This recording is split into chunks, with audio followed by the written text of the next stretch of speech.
Ya Bapa kami yang ada di surga, sungguh besar Tuhan kasih-Mu kepada kami yang tidak layak dan berdosa ini. Kami adalah manusia yang selayaknya dihukum, dimasukkan ke dalam hukuman kekal di neraka. Tetapi atas anugerah Tuhan, Tuhan berkenan untuk menyelamatkan kami di dalam Yesus Kristus. Terima kasih ya Tuhan untuk kebaikan Tuhan, untuk pengorbanan Yesus Kristus di atas kayu salib. Dan kiranya kami sebagai manusia yang sudah mengerti anugerah yang begitu besar dari Yesus Kristus, boleh hidup serupa dengan Yesus Kristus, boleh terus dekat dengan Engkau. Kami mau Tuhan memberikan seluruh hidup kami hanya kepada Tuhan saja.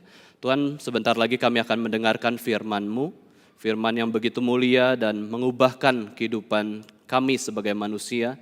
Kami mohon Tuhan memberkati kami, memberikan kami kerendahan hati untuk bisa belajar mengenal isi hati Tuhan dan juga melakukannya di dalam kehidupan kami hari lepas hari. Di dalam nama Tuhan Yesus Kristus, Tuhan dan Juru Selamat kami yang hidup, kami sudah berdoa dan mengucap syukur. Amin. Mari kita baca Alkitab dari 1 Yohanes 5 ayat 16 sampai 18, Bapak Ibu Saudara sekalian. 1 Yohanes 5 ayat 16 sampai 18, mari kita baca bersama-sama ayat ini. 1, 2, 3. Kalau ada seorang melihat saudaranya berbuat dosa, yaitu dosa yang tidak mendatangkan maut, hendaklah ia berdoa kepada Allah, dan Dia akan memberikan hidup kepadanya, yaitu mereka yang berbuat dosa yang tidak mendatangkan maut. Ada dosa yang mendatangkan maut, tentang itu tidak kukatakan bahwa ia harus berdoa.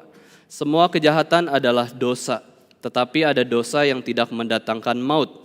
Kita tahu bahwa setiap orang yang lahir dari Allah tidak berbuat dosa, tetapi dia yang lahir dari Allah melindunginya dan si jahat tidak dapat menjamahnya. Bapak Ibu Saudara sekalian, Pendeta Stephen Tong waktu sekolah teologi di masa mudanya pernah sampai dia itu membawa bantal ke kelasnya dan juga mengganjal di pinggangnya karena sakit yang dia alami. Waktu itu banyak orang berpikir bahwa Pak Tong begitu lemah, begitu suka sakit di masa mudanya. Sehingga mungkin orang berpikir bahwa hidupnya paling 20 tahun lebih saja. Tidak sampai 30 tahun, tidak sampai 40 tahun. Beberapa tahun lagi kelihatannya mati karena sakit-sakitan sejak muda. Akan tetapi ketika Pak Tong beranjak usia 30 tahun, dia sendiri kaget. Kok bisa ya umur 30 tahun di bumi ini? Di tengah-tengah banyak orang yang mati di dalam usia muda, bahkan di dalam usia kandungan, dia bisa hidup. Padahal di masa mudanya sakit-sakitan. Kemudian ulang tahun ke-40 dia juga kaget, kok masih bisa hidup ya? Sampai umur 40, umur 50, umur 60, umur 70, umur 80, sampai sekarang umur 83, dia kaget. Kok saya masih bisa hidup sampai hari ini? Dia pernah mengalami sakit mah, sakit liver, sakit ginjal, terakhir sakit jantung. Tetapi Tuhan memimpin kehidupannya, tiap langkah di dalam setiap kehidupannya Tuhan menguatkan dia. Dan juga Pak Tong tidak suka berdoa demi kenyamanan diri ataupun kesehatan diri, dia fokus mendoakan pekerjaan Tuhan. Tuhan pelihara kehidupannya, hidupnya dia serahkan untuk menaati Tuhan dan juga bukan kepada perbuatan dosa. Dia menghabiskan hidupnya terus mau taat kepada Tuhan. Sehingga dia pun memikirkan apa sih arti menjadi manusia, Bapak Ibu sekalian. Arti menjadi manusia bukanlah aku mendefinisikan diriku sendiri, tetapi manusia berarti berespons kepada Sang Penciptanya seperti apa seharusnya. Ya, respon manusia terhadap penciptanya, itulah manusia yang sejati yang Tuhan ciptakan. Nah, Bapak Ibu sekalian, bagaimana dengan hidup kita? Umur berapa kita hari ini? Ada yang umur 15 tahun, ada yang 20 tahun, 40, 50, 60, 70. Saat ini kita masih hidup, masih. Ya, buktinya kita bisa beribadah, bisa melakukan kegiatan sehari-hari. Nah, permasalahannya kita pernah kaget enggak terhadap hidup kita ini? Kaget, kok saya masih hidup ya? Ya, kok saya masih diberikan anugerah hidup di bumi ini? Apalagi kalau kita melewati zaman pandemi, ya, zaman kesusahan, atau kita memikirkan kondisi perang yang sedang terjadi saat ini, kok bisa ya kita masih tenang, masih baik-baik saja. Padahal sejarah dunia itu ada perang dunia pertama, perang dunia kedua. Kita boleh hidup di zaman sekarang, Bapak Ibu Saudara sekalian ya. Kita kaget juga seharusnya ya. Kenapa kita masih bisa hidup sampai hari ini? Ya, jangan cuma kaget, tetapi juga masuk ke dalam tahapan kita mengucap syukur. Kita masih boleh hidup sampai hari ini. Itu berarti Tuhan menopang kehidupan kita dan Tuhan memelihara kehidupan kita di tengah-tengah pergumulan hidup kita. Hidup mati kita di tangan Tuhan. Dan Tuhan memberikan kesempatan kepada kita untuk menjalani hidup kita ini dengan apa? Dengan kehendak bebas yang Tuhan berikan kepada kita. Mau habiskan hidup dengan melayani Tuhan, taat kepada Tuhan, berespon secara tepat kepada Tuhan, atau berespon secara tidak tepat kepada Tuhan. Tidak taat, berdosa, dan melakukan semuanya sesuka hati kita, bukan sesuka hati Tuhan. Mungkin di antara kita juga ada yang pernah mengalami sakit parah, Bapak Ibu Saudara sekalian, kecelakaan parah yang begitu mengerikan, bahaya yang begitu besar, tetapi kita boleh hidup sampai hari ini.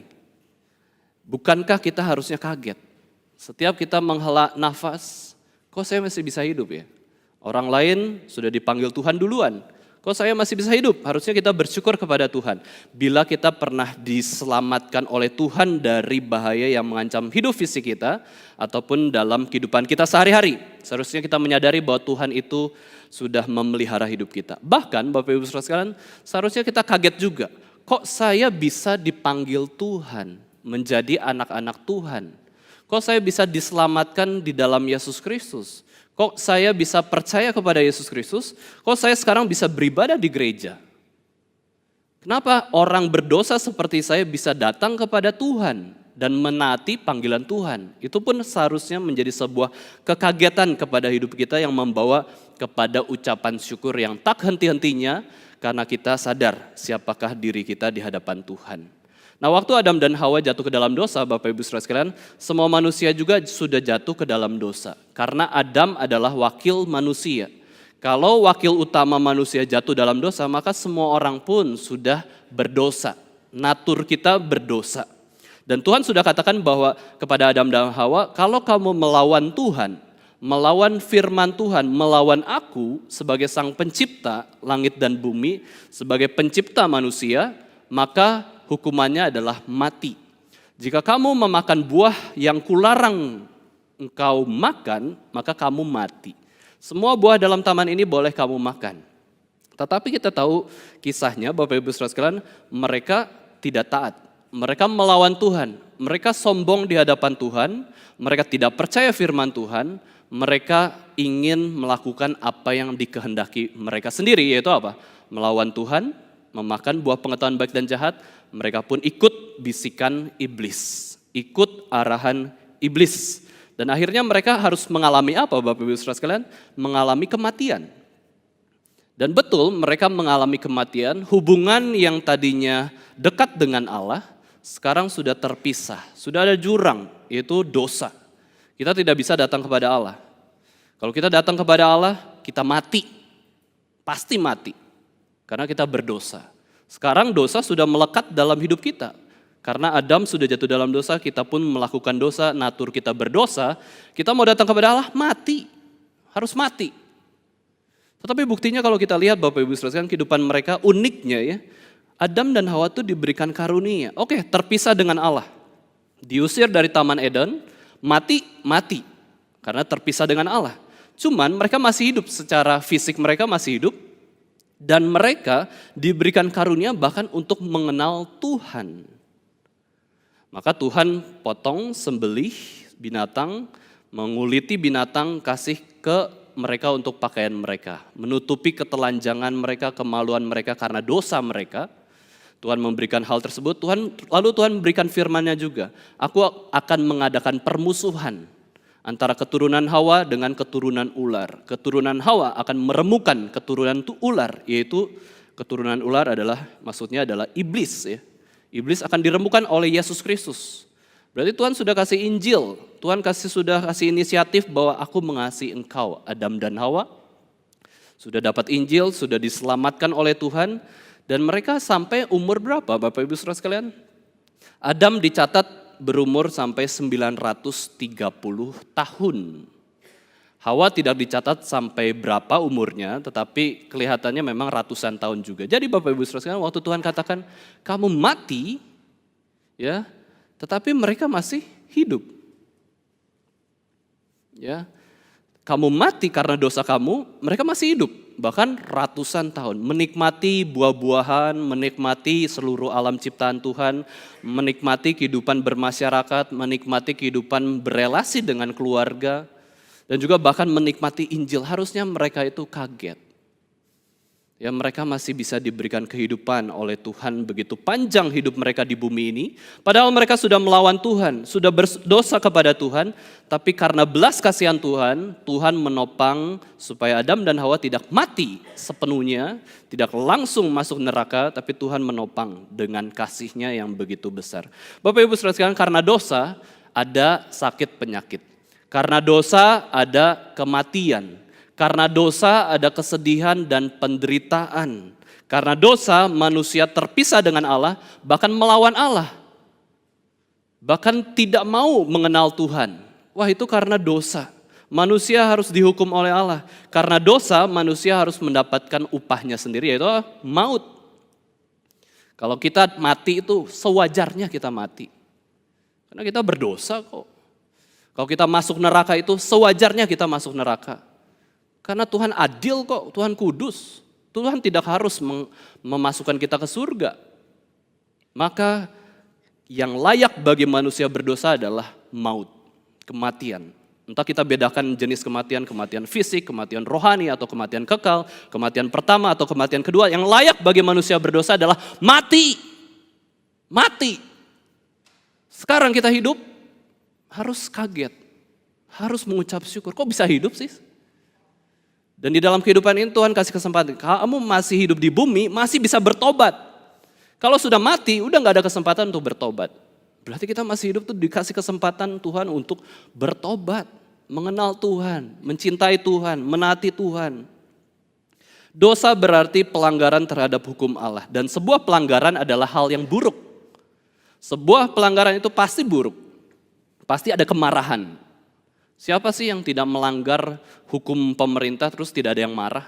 Marah, salah. Meskipun dalam ketakutan, kamu nanti dihukum loh, kamu nanti dimarahin polisi, ditangkap polisi, dipenjarakan. Pasti ada kemarahan, namanya pelanggaran kok, salah. Ya, melanggar aturan. Hal yang paling buruk dan adil bagi pelanggar hukum Allah adalah mati. Hukum pemerintahan saja ada kok hukuman mati. Kalau dosanya diukur begitu parah, begitu menyesatkan banyak orang, mencelakakan banyak orang, hukumannya adalah mati. Ya, Indonesia juga sudah ada hukuman mati. Lalu kenapa saat ini kita masih bisa hidup? Toh kita berdosa kepada Allah, kita sudah melanggar hukum Allah. 10 hukum Taurat bahkan kita mungkin sudah pernah lakukan semuanya di hadapan Tuhan, baik secara langsung, tidak langsung, secara bentuk yang berbeda. Ya. Kenapa kita bisa hidup? Bahkan bisa menikmati anugerah Allah. Bahkan percaya pada Yesus Kristus dan hidup di dalam Yesus Kristus. Itu semua karena anugerah Tuhan. Bukankah seharusnya kita mati? Itu semua karena kasih Tuhan, kebaikan Tuhan. Maka Bapak Ibu sekalian, kalau kita bisa hidup sampai hari ini, syukurilah. Ya, jangan putus asa. Jangan menyerah. Malas hidup di bumi ini ya. Ya syukurilah. Karena Tuhan yang menopang, memberikan kehidupan kepada kita. Berterima kasih kepada Allah. Bagaimana cara berterima kasih kepada Allah? Dengan menaati Dia. Hidup dengan rendah hati, tidak sombong. Hidup dengan mau berjalan bersama dengan Allah. Menaati perintah-perintah Tuhan. Kita mau fokus kepada Tuhan. Rasul Paulus berkata, mengucap syukurlah dalam segala hal. Sebab itulah yang dikehendaki Allah di dalam Kristus Yesus bagi kamu. Kita harus bersyukur. Sebagai orang Kristen, ucapan syukur kita berlipat-lipat ganda karena kita bukan saja menerima anugerah umum Tuhan, melainkan anugerah khusus Tuhan. Anugerah umum Tuhan, Tuhan berikan lewat alam. Tuhan berikan lewat hati nurani. Tuhan berikan lewat hukum-hukum pemerintahan. Tetapi anugerah khusus Tuhan, Tuhan berikan di dalam Yesus Kristus dan di dalam Alkitab yang kita miliki. Mengucap syukurlah kita punya Alkitab. Mengucap syukur kita bisa beribadah di gereja. Mengucap syukur kita boleh berdoa kepada Allah di surga. Kagum kepada Allah. Bapak Ibu saudara seringkali ketika saya pergi ke tempat banyak orang ya. Ke tempat yang banyak orang itu tempat apa Bapak Ibu sekalian selain gereja tentunya. Itu adalah pasar. Ya, kemudian mall. Kita bisa sekalian olahraga di sana membakar kalori kayak gitu ya. Ke pasar, ke mall, terus kemana lagi Bapak Ibu sekalian yang tempat banyak orang? Jalan raya.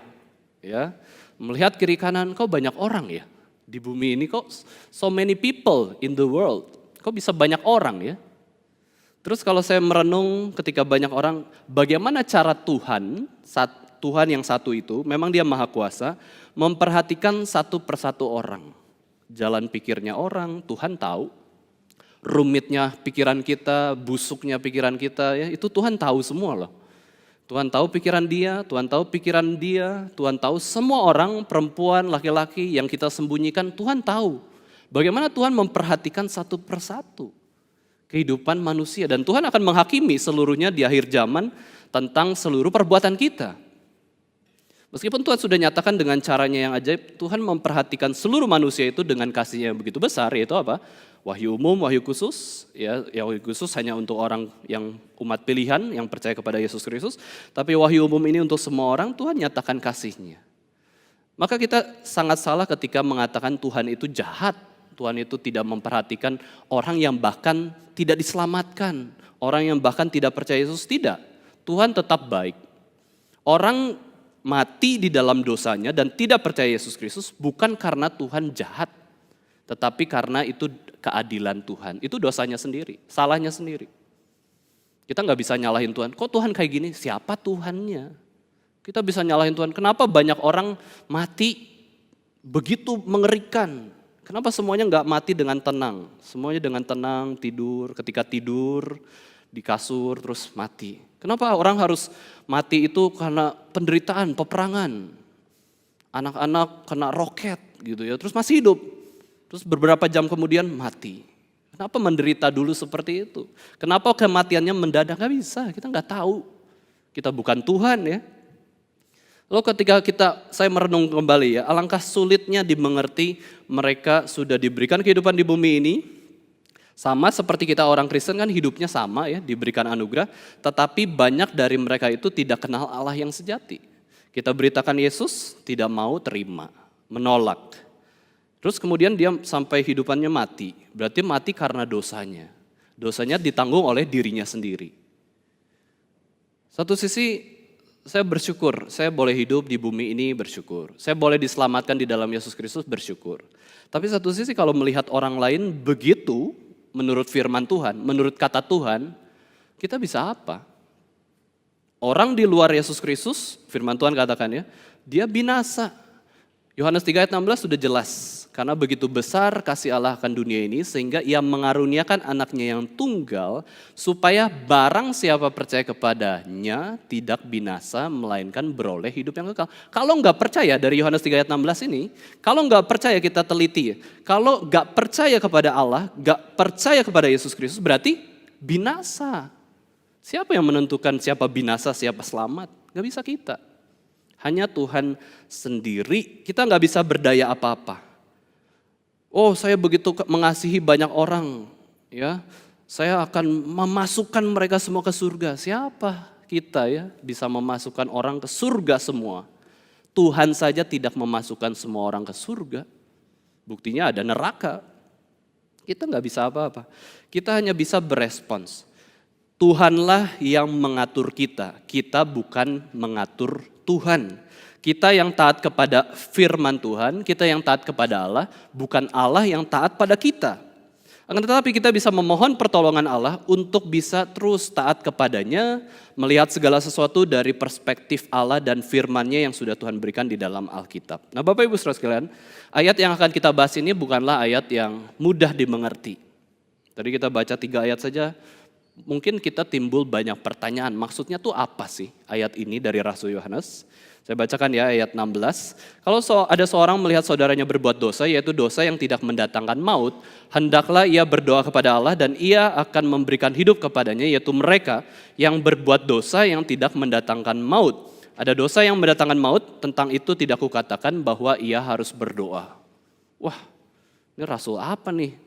Mengatakan bahwa tidak harus berdoa, nggak usah rajin-rajin berdoa gitu ya. Terus dosa itu kita bisa bedakan, ada yang mendatangkan maut, ada yang tidak mendatangkan maut. Berarti kita nggak masalah melakukan dosa yang tidak mendatangkan maut gitu ya. Kalau dosa yang mendatangkan maut ya jangan dilakukan. Kalau dosa yang tidak mendatangkan maut, lakukan saja. Ya ini adalah tulisan Rasul Yohanes menutup suratnya yang pertama, itu memberikan pesan pergumulan. Padahal Yohanes itu mau menutup suratnya yang pertama dengan cara apa? Dengan cara kamu tuh yakin bahwa kamu sudah diselamatkan di dalam Yesus Kristus. Kamu tuh sudah punya hidup yang kekal. Tetapi Yohanes menulis kerumitan tentang dosa, kerumitan tentang bagaimana kita berdoa kepada Allah. Zaman dulu sampai sekarang tidak ada orang yang mengatakan gak usah berdoa. Pasti semua orang katakan yang normal, yang mau mengenal Allah, yang sudah dianugerahkan oleh Allah, katakan ayo berdoa. Berdoa itu penting kok. Rasul Paulus itu berdoa senantiasa. Berdoa itu seperti nafas kehidupan. Tapi Yohanes di sini dikatakan gak harus berdoa. Waduh, kaget ya, shock gitu ya. Wah, berarti kita gak boleh doa Bapak Ibu sekalian ya. Nah di sini Yohanes ingin memberikan pesan kepada pembacanya bahwa kamu memikirkan ulang hidupmu. Keselamatan di dalam Yesus Kristus itu pasti, tapi kamu juga harus bijaksana dalam menjalani hidupmu. Jelaskan tentang dosa, ya, memaknai dosa, kamu harus mampu. Dosa itu ada datangkan maut dan tidak mendatangkan maut. Ada dua jenis. Nah maksudnya apa sih? Nah beberapa tafsiran Bapak Ibu sekalian, maksudnya dosa yang mendatangkan maut adalah dosa yang mematikan. Misalkan yang pertama ya, tafsiran pertama itu seperti zaman Musa atau tradisi Yahudi. Kita tahu ya kisah-kisah orang-orang Yahudi kalau melihat seseorang berzina, sudah suami istri, kemudian si perempuannya itu selingkuh, kedapatan selingkuh dengan laki-laki lain, ditarik, dikumpulkan, dihakimi di depan banyak orang, terus dilempari batu. Oh, itu dosa mendatangkan maut, berarti ya hukuman mati. Hukuman mati secara fisik. Jadi mautnya itu ke arah kematian fisik. Nah kita lihat dalam Bilangan 18 ayat 22, saya bacakan ya. Di dalam Bilangan 18 ayat 22 itu ada dikatakan dosa yang memang harus mati kayak gitu ya. Maka janganlah lagi orang Israel mendekat kepada kemah pertemuan sehingga mereka mendatangkan dosa kepada dirinya lalu mati. Ya, karena Israel begitu berdosa, najis, wah seenaknya nih datang ke gereja, wah, kurang lebih kayak itu gambaran sekarang ya, mati. Berani datang kepada Allah dengan kesombongan, kurang lebih kayak gitu ya. Kemudian Ulangan 22 ayat 25 sampai 26 ini hukum juga tentang perkawinan. Tetapi jikalau di padang laki-laki itu bertemu dengan gadis yang telah bertunangan itu, memaksa gadis itu tidur dengan dia, maka hanyalah laki-laki yang tidur dengan gadis itu yang harus mati. Tetapi gadis itu jangan kau apa-apakan. Gadis itu tidak ada dosanya yang sepadan dengan hukuman mati, sebab perkara ini sama dengan perkara seseorang yang menyerang sesamanya manusia dan membunuhnya. Pemerkosaan itu adalah pembunuhan juga. Ya, dikatakan bahwa kalau kondisinya kayak gini, si laki-laki itu yang mati, bukan perempuannya yang diperkosa, masa harus mati juga. Ya memang mereka berzina, tapi yang memaksa untuk melakukan perzinahan adalah laki-laki itu. Kita lihat di dalam perjanjian lama ada istilah mata ganti mata, gigi ganti gigi, nyawa ganti nyawa. Kamu bunuh orang yang saya kasih, kamu juga mati. Nah ini, atau kita kisah para rasul lah kita lihat ya, ini memang kita soroti kematian fisik. Ananias dan Safira, ya sudah menjual lahan, ya terus persembahannya dia korupsi. Dia katakan yang dijual itu tidak sejumlah yang benarnya kepada Rasul Petrus. Sejak saat itu Ananias dan Safira ya mati. Wah, dosa kebohongan bisa buat kita mati ya Bapak Ibu sekalian ya. Ya meskipun kita tahu itu ada progresif, Tuhan bekerja secara berbeda di perjanjian lama, Tuhan juga bekerja secara berbeda di kisah para rasul, tetapi intinya maksudnya Tuhan bukan seperti itu ya. Maksudnya Tuhan adalah dosa itu membawa kepada kematian. Nah kalau kita berbohong masih hidup, berzina masih hidup, ya bukan berarti Tuhan menyangkal dirinya sendiri. Wah Tuhan sudah berubah ya, lebih lembut, lebih lembek kayak gitu ya. Enggak, Tuhan tetap adil. Ya penghukuman itu ya ada Tuhan atur sendiri. Kita nggak bisa mengatur penghukuman berdasarkan kehendak kita ya. Jadi tafsiran pertama adalah dosa yang mendatangkan maut berarti kematian fisik. Yang kedua Bapak Ibu sekalian, dosa yang mendatangkan maut artinya adalah ekskomunikasi atau terisolasi dari komunitas. Kamu sudah melakukan dosa ini, nggak boleh ada di komunitas ini lagi. Kurang lebih kayak gitu ya. Dia akhirnya harus masuk penjara, dijauhi komunitas, itu maut. Jadi memisahkan relasi. Jadi ini menyodorkan bahwa ada dosa yang besar, ada dosa yang kecil, dan kalau dosa yang besar itu menimbulkan keterpisahan relasi dengan orang-orang yang kita kasihi kalau kita lakukan. Ya, itu wajar ya. Coba kita lihat Bapak Ibu sekalian kisah yang baru-baru ini terjadi di Pasuruan ya. Ada kabar menggemparkan tentang seorang ayah mertua membunuh menantunya perempuan yang sedang hamil 7 bulan. Kalau kita stop sampai sini tafsiran kita kurang seimbang, kurang menyeluruh ya. Seorang ayah mertua membunuh menantu perempuan yang sedang hamil, ya bunuh mati. Terus ketika polisi menyelidiki, kenapa? Ini berarti kan si ayah mertua ini bunuh anak menantu beserta cucunya. Wah mengerikan ya. Katanya dia panik. Saya panik, saya kaget. Karena dia pikir di rumah tersebut saya bisa berzina dengan menantu saya. Begitu dilecehkan, menantu saya ini teriak keras. Wah dia gelagapan, panik, akhirnya bunuh menantunya. Ya, karena menantunya ini teriak minta tolong. Bapak Ibu Saudara sekalian, bagaimana ya kondisi si ayah mertua ini sekarang dengan anaknya sendiri yang laki-laki? Apa bisa salaman lagi, berteman, yuk saya ampuni kamu ya. Kamu udah bunuh istri dan anak saya. Ini kurang lebih maut ya, mematikan. Yang pasti di penjara, pasti. Terus kemudian pemerintahan Indonesia juga mengancam dengan hukuman mati. Kamu sudah bunuh 2 nyawa. Dengan dalih, saya lagi mabuk pada waktu itu. Wah, Bapak Ibu sekalian, andai pun si bapak ini juga hidup, ya, dia mengalami ekskomunikasi dari keluarganya. Ya, namanya manusia berdosa kok. Kecuali manusia itu betul-betul lah ya, penuh pengampunan, dia masih bisa mengampuni bapaknya, itu hanya dari Tuhan saja. Dia bisa berelasi kembali dengan bapaknya yang sudah bunuh istri dan anaknya. Nah ini tafsiran kedua, kematian relasi manusia. Tetapi kalau tafsirannya pertama dan kedua, Bapak Ibu sekalian ada kelemahan ya. Kalimat Yohanes ini mestinya terbalik. Kenapa? Dosa yang mendatangkan maut justru harus berdoa. Kalau dosa itu mematikan secara fisik, justru harus doakan supaya dia bertobat, supaya jangan sampai kita lakukan dosa yang aneh-aneh, yang terlalu besar, yang mengerikan. Ya, jangan sampai kita lakukan. Tetapi justru Yohanes katakan, bahwa apa? Dosa yang tidak mendatangkan maut justru didoakan. Dosa yang mendatangkan maut tidak didoakan. Nah, jangan pusing ya Bapak Ibu sekalian, coba baca lagi ayatnya ya. Kan kalau kita pikir dosa yang mendatangkan maut, ya harusnya didoakan kan kalau begitu. Kalau betul-betul berbahaya, jangan sampai kita lakukan. Atau jangan sampai dia melakukan yang lebih parah. Tapi Yohanes di sini dikatakan di ayat 16 ini, kepada ada dosa yang mendatangkan maut, tentang itu kukatakan bahwa tidak harus ia berdoa. Loh aneh ya. Kalau tidak mendatangkan maut, ya maka harus berdoa. Kalau mendatangkan maut, tidak harus berdoa.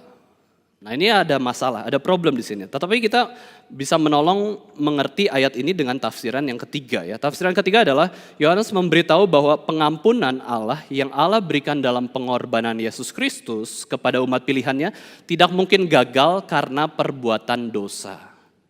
Jadi ini bicara soal kepada orang yang percaya Kristus. Waktu kita sudah percaya Yesus Kristus sungguh-sungguh, orang yang berdosa lalu lahir kembali oleh Roh Kudus, diampuni dan diselamatkan oleh Allah di dalam Yesus Kristus, mereka tidak akan mengalami hukuman kematian kekal di neraka. Ya, maka waktu kita jatuh dalam dosa itu mendatangkan maut kekal di neraka enggak? Enggak. Ini maksud dari Yohanes. Dosa-dosa umat pilihan Tuhan, dosa-dosa orang-orang Kristen itu sudah diampuni oleh Yesus Kristus sehingga sengat dosa itu sudah dipatahkan. Maut itu sudah dikalahkan sehingga sekalipun kita saat ini Bapak Ibu sekalian jatuh ke dalam dosa, dosa itu tidak membuat kita binasa kekal di neraka. Karena sudah dikalahkan oleh kebangkitan Yesus Kristus. Itulah maksud Yohanes mengatakan bahwa dosa itu tidak mendatangkan maut. Justru kalau kita tahu kita pasti diselamatkan, kita harus serius berdoa, sering berdoa. Harus berdoa. Supaya kita boleh menyadari kehidupan yang sudah Tuhan berikan. Dosa yang dilakukan oleh orang percaya tidak mendatangkan maut atau kematian kekal. Inilah maksud Yohanes bahwa ada dosa yang tidak mendatangkan maut. Orang-orang percaya memiliki Roh Kudus yang menolong mereka untuk tidak lakukan dosa. Dan ketika mereka lakukan dosa, itu bukan karena mereka berkubang dalam dosa. Bukan mereka menikmati dosa. Saya senang dosa ini, saya lakukan teruslah. Ada kesempatan berdosa. Tetapi waktu kita jatuh ke dalam dosa, itu adalah karena kebodohan kita, kelemahan kita. Ya. Nah ini bukan berarti ya Bapak Ibu sekalian, orang percaya, orang Kristen itu boleh lakukan dosa seenaknya, toh pasti selamat, bukan ya. Itu tidak ada konsep di dalam orang Kristen yang sejati itu, ya udah saya lakukan dosa, toh minta ampun kepada Tuhan, pasti diselamatkan. Itu adalah pemikiran yang tidak sinkron dengan keselamatan yang Yesus berikan. Orang yang sudah diselamatkan oleh Yesus Kristus pasti nggak mau lakukan dosa. Bagi dia dosa itu adalah hukuman Tuhan. Bagi dia dosa adalah penderitaan. Bagi dia dosa adalah sesuatu hal yang menyedihkan hati Tuhan. Maka saya tidak akan berkubang dalam dosa. Nah itulah kehidupan orang Kristen Bapak Ibu saudara sekalian. Ya, sudah percaya Yesus, sudah selamat. Tapi waktu besok jatuh dalam dosa, tetap selamat? Selamat. Tapi waktu jatuh dalam dosa, apakah menikmati? Saya lakukan dosa ini ya dengan sengaja, dengan terencana? Enggak. Ya. Ini berarti menjelaskan bahwa maut di sini adalah kematian yang kekal. Ada dosa yang mendatangkan kematian kekal, yaitu apa Bapak Ibu sekalian? Yaitu dosa tidak percaya Yesus Kristus itu membawa kepada kematian yang kekal. Dan dosa-dosa yang lain. Semua dosa mendatangkan kepada kematian kekal. Tetapi ada dosa yang tidak mendatangkan kematian kekal, yaitu apa? Waktu kita percaya kepada Yesus Kristus, lalu kita jatuh dalam dosa, dosa itu tidak mengalahkan kuasa atau kasih Kristus. Sehingga membuat kita masuk neraka. Kalau dosa mengalahkan ya, dosa itu kuasanya lebih besar dari kasih Kristus. Kita lakukan dosa, masuk neraka. Kita lakukan ketaatan kepada Tuhan, masuk surga. Jadi kita hidup di dalam dua dunia gitu ya. Masuk neraka, masuk surga, gimana sih? Ya. Apa sih? Gak konsisten, gak jelas, gak ada kepastian. Katanya Allah adalah Allah yang pasti, Allah yang memberikan kepastian. Tetapi kok bisa berubah-ubah sih sesuka hati kita? Kalau kita lakukan dosa, masuk neraka. Kalau kita lakukan ketaatan, masuk surga. Loh, yang menentukan surga dan neraka siapa? Bukan kita, tetapi Tuhan. Nah sekarang kita bedakan tentang orang Kristen yang melakukan dosa dengan orang yang belum percaya Kristus melakukan dosa bagaimana? Ya tadi, bagi kita dosa itu suatu hukuman bagi kita. Saya lakukan dosa ini hukuman. Ya, saya kok bisa sih seperti ini, sedih, menangis. Ya, betul-betul kita tidak ingin lakukan dosa. Tapi orang yang belum dalam Yesus Kristus ya berdosa. Natural kok, manusia mana ada yang tidak berdosa. Udah tenang aja, gitu ya. Siapa Yesus Kristus? Ya, saya tidak minta mati kok. Saya tidak minta Yesus Kristus mati untuk saya kok. Jadi ya udah hubungannya sama diri saja tentang dosanya gitu ya. Meskipun dia tahu ada suatu pribadi Allah yang ada itu, tapi dia tidak kenal. Tapi ya dia lakukan dosa seperti itu ya. Jadi sekali lagi Bapak Ibu sekalian, orang yang umat pilihan yang sudah percaya Yesus sungguh-sungguh, dosa yang kita perbuat itu tidak akan mendatangkan maut. Karena apa? Karena ada jaminan keselamatan dari Tuhan. Pengampunan Yesus Kristus di atas kayu salib 2000 tahun yang lalu itu, pengampunannya adalah waktu kita hidup sampai mati. Jadi dosa-dosa kita masa lalu, dosa-dosa kita hari ini, masa depan kita sampai titik kematian kita, pengampunan Yesus sudah menutupinya. Sehingga kita boleh selamat. Sehingga kita pasti memiliki hidup yang kekal. Alkitab katakan demikian. Barang siapa tidak percaya kepada Yesus, percaya kepada Yesus, maka binasa. Barang siapa percaya kepada Yesus, maka selamat, memperoleh hidup yang kekal. Itu sederhana, Yohanes 3 ayat 16. Yohanes 3 ayat 16 begitu tajam memisahkan perbedaan antara orang yang Kristen dan yang belum Kristen, yang tidak percaya kepada Kristus. Untuk orang-orang pilihan Allah, Yohanes katakan, hendaklah orang itu berdoa pada Allah dan janji Tuhan pasti akan mengabulkan doanya. Jadi ketika ada saudara seiman kita berdosa, Bapak Ibu Saudara sekalian, kita doakan dia supaya dia boleh kembali mengikuti pimpinan Roh Kudus. Ya, itu adalah kewajiban orang Kristen berdoa. Tetapi bagaimana orang-orang yang belum dalam Yesus Kristus ketika mereka hidup lakukan dosa? Apa berarti kita tidak harus doakan dia menurut ayat ini ya? Nanti kita akan lebih jelas membahasnya. Nah, kita lihat ya Bapak Ibu Saudara sekalian, orang-orang yang belum percaya kepada Yesus Kristus atau tidak akan percaya kepada Yesus Kristus, mereka itu harus binasa. Nah, melihat perbedaan ini, apakah kita bisa sombong Bapak Ibu sekalian? Wah, saya sudah pasti masuk surga nih, pasti selamat nih. Apakah kita bisa sombong seperti itu dibandingkan dengan orang lain yang belum dalam Kristus? Nah, jawabannya tetap tidak bisa. Kalau begitu orang Kristen adalah menjadi orang yang paling sombong. Berarti keselamatan dalam Tuhan membuat kita sombong. Apakah itu keselamatan dari Tuhan? Bukan. Nah, jawabannya ada di dalam Efesus 2 ayat 3-10. Kita baca bersama-sama di slide ya. Mari kita baca sama-sama ayat ini. Kenapa akhirnya orang Kristen sudah sadar dia selamat, orang lain tidak selamat, dia nggak bisa sombong. Karena apa? Karena kita baca ayat ini ya. Mari kita sama-sama baca. 1, 2, 3. Sebenarnya dahulu kami semua juga terhitung di antara mereka. Ketika kami hidup di dalam hawa nafsu daging dan menuruti kehendak daging dan pikiran kami yang jahat. Pada dasarnya kami adalah orang-orang yang harus dimurkai sama seperti mereka yang lain. Tetapi Allah yang kaya dengan rahmat oleh karena kasih-Nya yang besar yang dilimpahkannya kepada kita telah menghidupkan kita bersama-sama dengan Kristus, sekalipun kita telah mati oleh kesalahan-kesalahan kita, oleh kasih karunia kamu diselamatkan, dan di dalam Kristus Yesus. Ia telah membangkitkan kita juga dan memberikan tempat bersama-sama dengan Dia di surga, supaya pada masa yang akan datang, Ia menunjukkan kepada kita kekayaan kasih karunia-Nya yang melimpah-limpah, sesuai dengan kebaikan-Nya terhadap kita dalam Kristus Yesus. Sebab karena kasih karunia kamu diselamatkan oleh iman, itu bukan hasil usahamu, tetapi pemberian Allah. Itu bukan hasil pekerjaanmu. Jangan ada orang yang memegahkan diri, karena kita ini buatan Allah, diciptakan dalam Kristus Yesus untuk melakukan pekerjaan baik yang dipersiapkan Allah sebelumnya. Ia mau supaya kita hidup di dalamnya. Kepercayaan diri yang Tuhan berikan kepada kita karena kita sudah menerima hidup yang kekal, tidak mungkin membuat kita menjadi orang yang sombong karena kita diselamatkan. Kalau ada orang Kristen sombong karena keselamatannya, dia belum selamat. Sombong, saya sudah selamat nih, saya sudah pasti masuk surga, kamu ini hina, rendah semua. Masuk neraka aja semuanya. Wah, itu dia belum selamat Bapak Ibu sekalian. Orang Kristen ketika menyadari kasih karunia Tuhan ini nggak bisa sombong. Lihat ya, di situ di slide di yang kalimat tebal itu, kami juga dulu kayak kamu.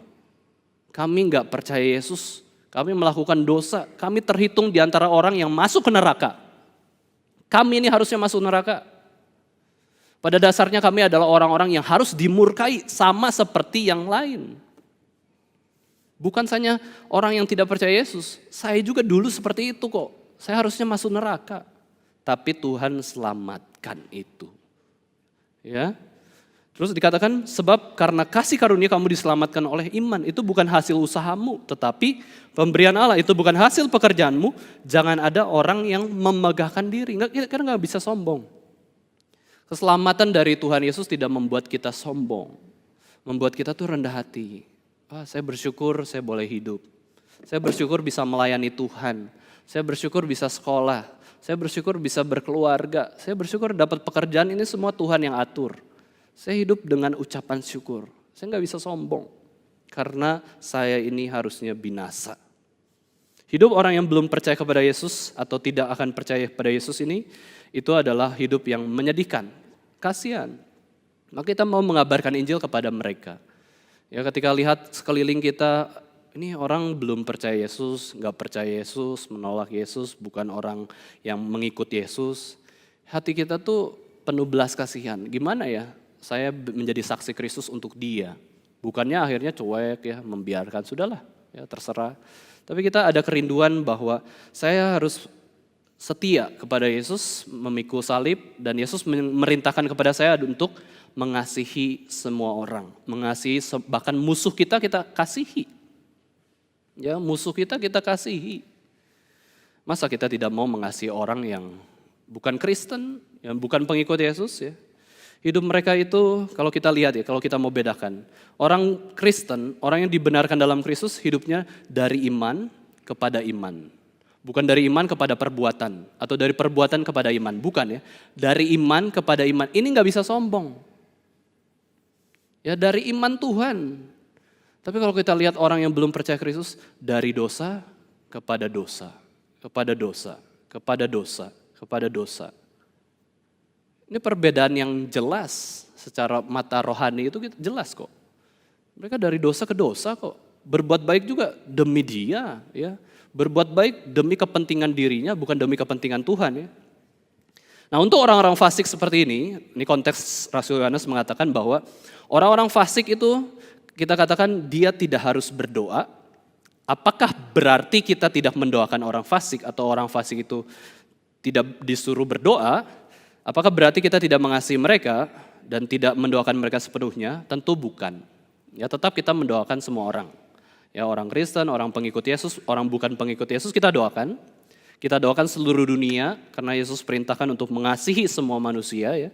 Maksud Yohanes adalah kepada mereka yang bebal, super bebal ya. Ya, sampai Yohanes katakan gak usah doakan. Gak usah berdoa dia. Karena apa? Karena dia tuh marah sekali, jengkel sekali. Karena apa? Karena mereka tuh bebalnya itu bukan karena dia tidak tahu Injil yang asli. Tetapi mereka itu adalah pengajar-pengajar palsu. Dia tahu Injil yang asli tetapi sengaja ubah. Ya, sengaja ubah untuk menjelaskan Yesus yang palsu. Wah, jengkel sekali nih Yohanes. Ya. Ini adalah pengajar-pengajar palsu yang bebal, yang mengobrak-abrik pengajaran tentang Yesus Kristus. Mereka tidak mau terima Yesus yang asli. Mereka ajarkan Yesus yang lain. Mereka ajarkan Yesus yang setengah-setengah saja, tidak seutuhnya dari Alkitab. Mereka sudah tahu Injil yang pasti, yang asli, tetapi sengaja memalsukannya. Maka mereka jelas bukan pengikut Yesus. Mereka melawan Yesus Kristus terang-terangan. Maka Yohanes dengan kemarahannya dia katakan tidak perlu berdoa untuk mereka. Wah, kejam sekali. Tetapi Bapak Ibu sekalian, pengertian Yohanes dia katakan tidak aku katakan kepada mereka harus berdoa. Itu maksudnya apa? Maksudnya bukan berarti berhenti mengasihi dia. Maksudnya adalah kurang lebih ya di dalam tradisi Yahudi itu mereka ada kibaskan debu. Maksudnya kibaskan debu itu apa Bapak Ibu sekalian? Yaitu ketika para murid sudah mengabarkan Injil kepada orang Yahudi, ya, terus orang Yahudi itu keras, Yesus bukan Tuhan, saya masih menunggu Mesias yang pertama, sudah pergi saja, udah gak mau terima firman Tuhan dengan kesalahan ya. Nah ketika para murid kebaskan debu, para murid itu maksudnya tidak bertanggung jawab atas hidup orang yang bebal itu. Kan saya sudah injili jelas-jelas menolak, ya udah kibaskan debu dalam arti saya sudah tidak bertanggung jawab atas masa depan mereka karena mereka sudah menolak kerajaan Tuhan. Bukan berarti saya tidak mengabarkan Injil, tapi saya sudah lepas. Ya masih banyak pekerjaan yang harus kita kerjakan daripada ngurusin orang yang melawan Yesus Kristus terang-terangan padahal sudah tahu Injil yang asli secara pengetahuan tentunya ya. Akhirnya gimana? Ya sudah. Ya, nggak usah dipaksa terus, diketok terus ya. Udah ayo percaya Yesus. Sampai kita dipandang orang Kristen itu orang yang hina ya. Memohon-mohon kepada orang lain, kepada agama lain supaya ayo percaya Yesus, datang ke gereja. Enggak. Ya, kibaskan debu. Kurang lebih makna dari perkataan Yohanes seperti itu. Tidak usah berdoa tuh kibaskan debu lah udah. Ya. Tapi bukan berarti tidak mengasihi. Kita mengasihi dengan cara yang berbeda. Kita berdoa, tapi berdoa supaya dia itu mengenal Allah yang sejati. Tapi dia terus mengajarkan ajaran yang palsu, ya sudah mau apa, dicuekin aja kurang lebih kayak gitu ya. Jadi maksudnya bukan berarti kita tidak doakan mereka, tetapi tidak perlu mendoakan mereka berharap berlebihan kepada Allah, supaya mereka itu bertobat, terus menjadi pengkhotbah seperti patung misalkan ya, pengajar-pengajar palsu, nggak usah, itu mustahil ya. Coba udah ada pengajar yang palsu ya, nabi palsu atau pendeta palsu, kita berharap Tuhan saya berdoa supaya pendeta itu jadi reform, seperti patung, penginjilan dan lain-lain. Udahlah, Tuhan aja pasti nggak kabulkan, kurang lebih kayak gitu ya. Karena dia bebal kok, udah dikasih tahu Injil yang asli nggak mau. Kurang lebih Bapak Ibu sekalian kita memandang bahwa dosanya dia itu adalah hukuman dari Tuhan.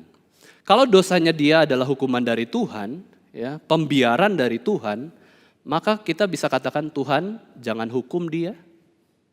Siapa kita? Ya, kita bisa doa Tuhan jangan hukum dia. Tuhan lagi hukum dia, terus kita doa jangan Tuhan, jangan menghukum dia itu salah. Loh, saya lagi hukum dia. Kamu larang-larang, ngapain? Kurang lebih, gak usah doa. Saya lagi hukum dia kok. Dengan keberdosaannya itu. Maka ini adalah kalimat yang susah ya Bapak Ibu Saudara sekalian, jangan berdoa. Mungkin kalimat yang lebih mudah adalah, jangan berikan mutiara ke mulut babi. Babi gak ngerti mutiara. Ngapain kita kasih mutiara yang begitu berharga, babi ya, ini berharga loh. Gak ngerti kok. Itu kejam, itu cukup kalau kita pikir secara manusia kejam. Tetapi Allah itu ya, Allah yang tidak bisa kita permainkan. Kalau mau gak percaya Yesus, ya udah, ya mau gimana ya, mau paksa-paksa. Kalau masih mengajarkan ajaran yang palsu, kita tahan-tahan, jangan itu palsu, jangan, wah gak usah, udah. Kurang lebih cuekin aja para pengajar-pengajar yang palsu itu.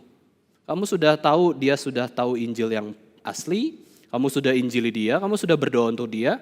Sekarang masih banyak pekerjaan yang Tuhan sediakan untuk kita lakukan. Berhenti, cukup. Ya. Jadi ayat ini tetap ya, bukan memberikan pesan bahwa kita nggak boleh berdoa kepada orang yang tidak kenal Tuhan. Kita doakan, tapi isinya tuh jangan sembarangan, jangan ngawur isi doa kita. Ya, doa supaya dia betul-betul jadi orang Kristen, ya pemimpin gereja yang luar biasa. Ya, udahlah, jangan doa tuh yang ngasal gitu ya. Ngasal banget sih. Tapi kita bisa lakukan ya udah, kita ya udah tegur itu salah. Ya mau gimana lagi ya. Ayat 17, semua kejahatan adalah dosa, tetapi ada dosa yang tidak mendatangkan maut. Nah, di sini Yohanes mengajak para pembacanya untuk merenungkan tentang dosa itu apa. Semua kejahatan adalah dosa.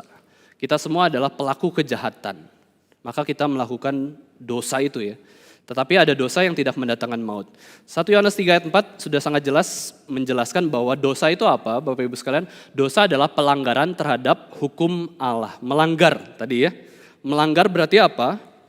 Menabrak, ya, melawan, melewati, menyerang, itu melanggar ya. Hukum Allah adalah otoritas tertinggi dalam hidup kita. Ini bicara soal pribadi Allah tertinggi dan pemerintahan Allah yang tertinggi di dalam hidup manusia. Jadi waktu kita langgar otoritas tertinggi, langgar pemerintahan Allah yang tertinggi, maka tidak salah Tuhan katakan bahwa barang siapa tidak taat, barang siapa menyalahi hukum Allah, mati. Tidak salah Tuhan katakan demikian. Ini keadilan Allah. Jadi kenapa akhirnya manusia bisa mengalami sakit, penderitaan, kematian? Itu salahnya kita. Itu salahnya kita. Jangan pikir sakit ini wah gara-gara Tuhan.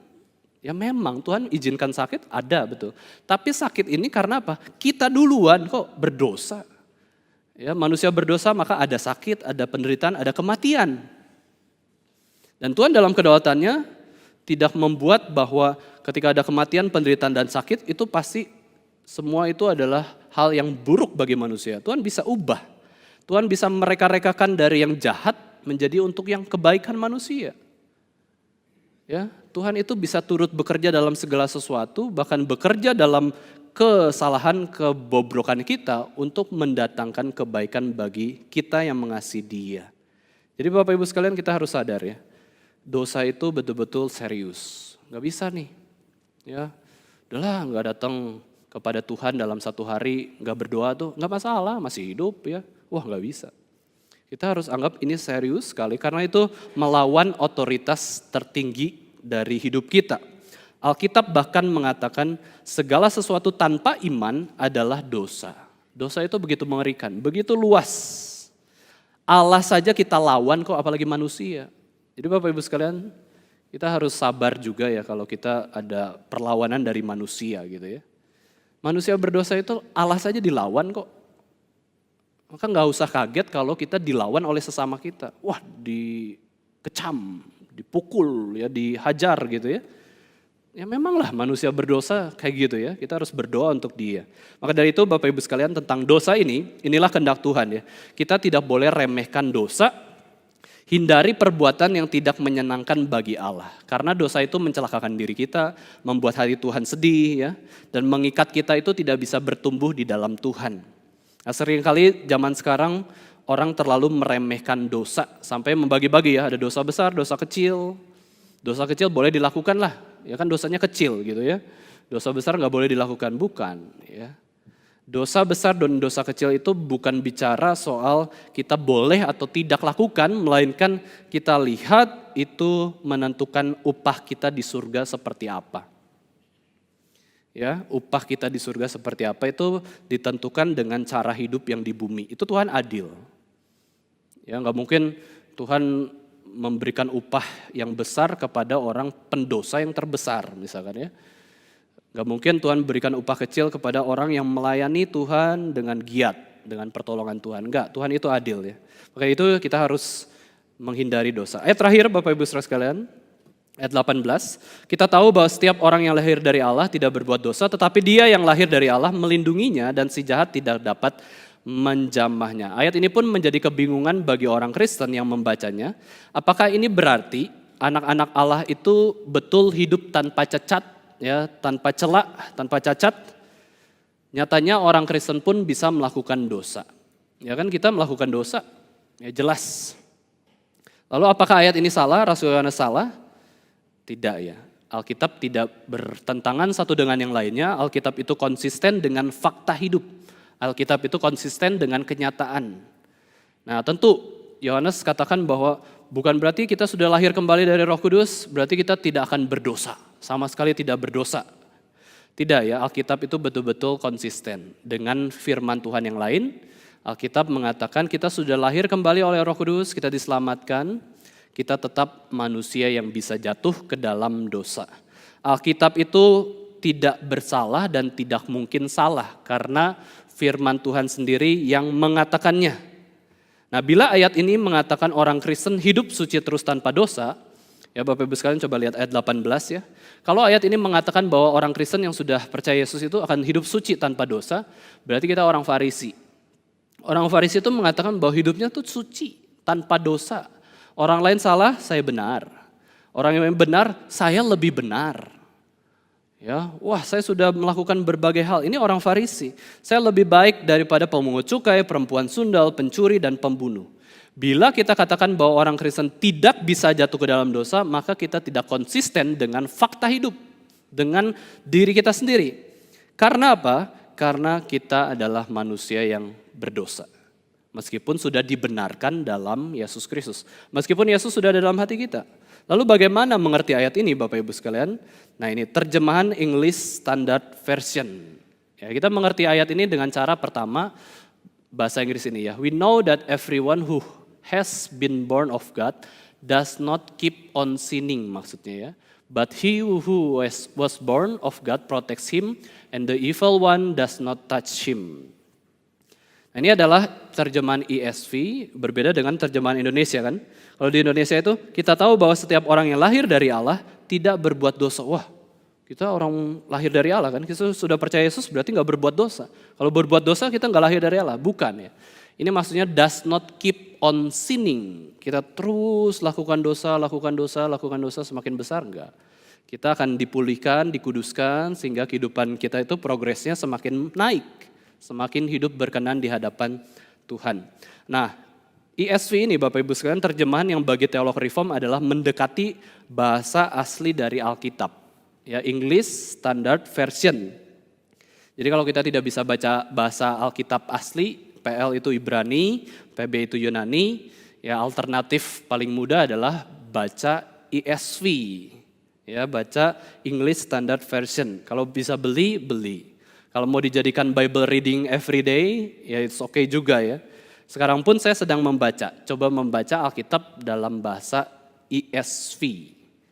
Ya, jadi ini sangat baik. Ya, kita membaca ayat ini dan kita bisa pelajari dengan lebih dalam lagi ya. Mari kita juga melihat ya, cara yang kedua. Coba next slide ya.